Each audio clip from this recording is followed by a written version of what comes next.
ನಾನು ಇವಾಗ ಏನ್ ಡಿಸ್ಕಷನ್ ಮಾಡ್ತೀನಿ ಸಿನಿಮಾ, ಆ ಒಂದು ಸಿನಿಮಾ ತುಂಬಾ ಜನಕ್ಕೆ ಇಷ್ಟ ಆಗ್ಬೋದು. ಎಕ್ಸ್ಪೆಷಲಿ ಸಸ್ಪೆನ್ಸ್ ಥ್ರಿಲ್ಲರ್ ಸಿನಿಮಾಗಳು ಇಷ್ಟ ಪಡೋರ್ಗಂತೂ 100% ಇಷ್ಟ ಆಗುತ್ತೆ. ಇದಕ್ ಮಾತ್ರ ನಾನೇ ಗ್ಯಾರಂಟಿ. ನಿನ್ಗೆ 3 ಕಾಸಿನ ಬೆಲೆ ಇಲ್ಲ ಅಂತ ನೀವೆಲ್ಲ ಹೇಳ್ಬೋದು, ಬಟ್ ಆದ್ರೆ ಸಿನಿಮಾ ಇಷ್ಟ ಆಗುತ್ತೆ ಅಂತ ನಾನು ಹೇಳ್ತೀನಿ. ಈಗ ಎಲ್ಲರಿಗೂ welcome back to my channel. ನಾನಿವಾಗ ಯಾವ ಸಿನಿಮಾ ಬಗ್ಗೆ ಡಿಸ್ಕಷನ್ ಮಾಡ್ತೀನಪ್ಪ ಅಂದ್ರೆ ಮೃತ್ಯುಂಜಯ.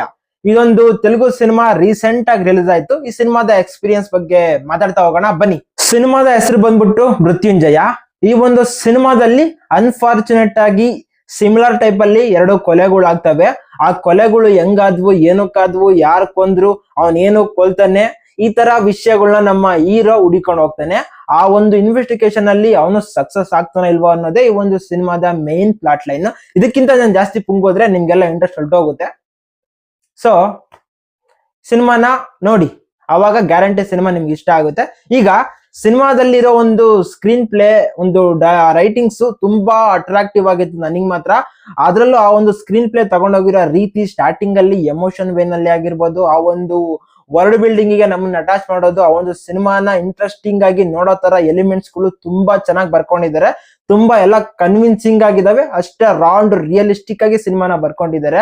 ಮತ್ತೆ ಹೀರೋ ವಿಲನ್ ನ ಕ್ಯಾಟ್ ಅಂಡ್ ಮೌಸ್ ಗೇಮು, ಈ ತರ ಎಲ್ಲ ತುಂಬಾ ಚೆನ್ನಾಗಿದೆ. ಅಂದ್ರೆ ಇದೊಂದು ಥ್ರಿಲ್ಲರ್ ಮೂವಿ ಅಂತ ಹೇಳಿದ್ರೆ ತಪ್ಪಾಗಲ್ಲ. ಯಾಕಂದ್ರೆ ವಿಲನ್ ನ ಬೇಗ ರಿವೀಲ್ ಮಾಡಿದ್ರು ಕೂಡ ಅವನ ಒಂದು ಇಂಟೆಲಿಜೆನ್ಸ್ ನ ತುಂಬಾ ಕಡೆ ಹೈ ಆಗಿ ತೋರಿಸ್ತಾರೆ.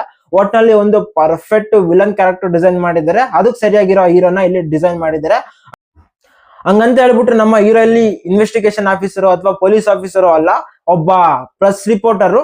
ಅವನು ಯಾವ್ಯಾವ ತರ ಕೆಲಸ ಮಾಡ್ತಿದ್ದ, ಆ ಒಂದು ಕೆಲ್ಸಕ್ಕೂ ಈ ಒಂದು ಕೇಸ್ಗೂ ಯಾವ ತರ ಲಿಂಕ್ ಆಗುತ್ತೆ ಎಲ್ಲ ನೀವು ಸಿನಿಮಾ ನೋಡಿ ತಿಳ್ಕೊಬೇಕು. ಹುಸೇನ್ ಶಾ ಕಿರಣ್ ಈ ಒಂದು ಸಿನಿಮಾನ ಬರ್ದು ಡೈರೆಕ್ಷನ್ ಮಾಡಿದಂತ ಪರ್ಸನ್. ಹಿಂದೆ ಸುಕುಮಾರ್ ಅವರ ಸಿನಿಮಾಗಳಲ್ಲೂ ಕೂಡ ವರ್ಕ್ ಮಾಡಿದ್ದಾರೆ. ಆ ಒಂದು ಬ್ರಿಲಿಯನ್ಸ್ ಗ್ಯಾರಂಟಿ ಇವರ ರೈಟಿಂಗ್ ಅಲ್ಲಿ ನನಗ್ ಮಾತ್ರ ತುಂಬಾ ಎದ್ ಕಾಣ್ತು. ಮ್ಯಾಕ್ಸಿಮಮ್ ಸಿನಿಮಾ ನೋಡೋದ್ರಿಗೆಲ್ಲ ಗೊತ್ತಾಗುತ್ತೆ. ಎಕ್ಸ್ಪೆಷಲಿ ಥ್ರಿಲ್ಲರ್ ಸಿನಿಮಾಗಳನ್ನ, ಸಸ್ಪೆನ್ಸ್ ಸಿನಿಮಾಗಳನ್ನ ಇಷ್ಟ ಪಡೋರ್ಗಾದ್ರೆ ತುಂಬಾ ಚೆನ್ನಾಗಿ ಇಷ್ಟ ಆಗುತ್ತೆ.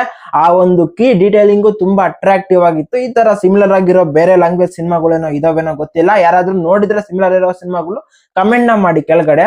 ಇನ್ನು ಹೀರೋ ಶ್ರೀ ವಿಷ್ಣು, ಇವರು ತೆಲುಗು ಆಕ್ಟರ್. ಆ ರೀಸೆಂಟ್ ಆಗಿ ಹ್ಯಾಶ್ಟ್ಯಾಗ್ ಸಿಂಗಲ್ ಮತ್ತೆ ವಿಷ್ಣು ವಿನ್ಯಾಸ, ಓಂ ಶಾ ಸಮಥಿಂಗ್ ಯಾವ್ಯಾವ ಸಿನಿಮಾಗಳು ಬಂದಿದಾವೆ. ಆ ಸಿನಿಮಾಗಳಲ್ಲಿ ಕೆಲವೊಂದು ಸಿನಿಮಾ ತುಂಬಾ ಅಟ್ರಾಕ್ಟಿವ್ ಆಗಿ, ತುಂಬಾ ಫನ್ನಿ ಆಗಿ, ತುಂಬಾ ಕಂಟೆಂಟ್ ಇರೋ ಸಿನಿಮಾಗಳು ಕೂಡ ಇದಾವೆ. ಸೊ ಇವರೊಬ್ಬ ಪ್ರಾಮಿಸಬಲ್ ಆಕ್ಟರೇನೆ. ನಾನು ತೆಲುಗಿನಲ್ಲಿ ಸಿನಿಮಾಗಳನ್ನ ನೋಡಿದ್ದೀನಿ. ಸೊ ಹಂಗಾಗಿ ಈ ಒಂದು ಸಿನಿಮಾನ ನೋಡೋದಕ್ಕೆ ಸ್ಟಾರ್ಟ್ ಮಾಡಿದೆ. ಈಗ ನೀವ್ ಎಲ್ಲಿದ್ರೋ ಆ ಒಂದು ನಿಯರ್ ಅಲ್ಲಿರೋ ಥಿಯೇಟರ್ ಅಲ್ಲಿ ಈ ಒಂದು ಸಿನಿಮಾ ಅಂತೂ ಇರೋದಿಲ್ಲ. ಯಾಕಂದ್ರೆ ಆಲ್ಮೋಸ್ಟ್ ಅಲ್ಲಿ ಸಿನಿಮಾನ ತೆಗ್ದಾಕಿರ್ತಾರೆ. OTT ಬಂದ್ಮೇಲೆ ಒಂದು ಲುಕ್ ಹಾಕೊಳ್ಳಿ. ಆಲ್ಮೋಸ್ಟ್ ಅಲ್ಲಿ ಒಂದು ಸಿನಿಮಾನ ನೋಡಿದಾದ್ಮೇಲೆ ಯಾರ್ಯಾರು ಈ ಒಂದು ರಿವ್ಯೂನ ನೋಡಿದ್ರೆ ಅವರು ಕೂಡ ಕಮೆಂಟ್ ನ ಮಾಡಿ.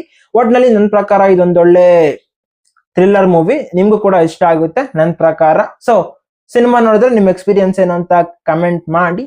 ಓಕೆ, ಇದಾಗಿತ್ತಪ್ಪ ನನ್ನ ಒಂದು ರಿವ್ಯೂ. ಎಲ್ಲಿವರೆಗೂ ನೋಡಿರ್ತೀರ ಅಂದ್ರೆ ಸ್ವಲ್ಪ ಏನಾದ್ರು ಇಷ್ಟ ಆಗಿರುತ್ತೆ, ಒಂದು ಲೈಕ್ ಹಾಕೊಳ್ಳಿ. ನಾನು ನಿಮ್ಗೆ ಮತ್ತೆ ಸಿಗ್ತಾ ಇರ್ತೀನಿ. ಬಾಯ್.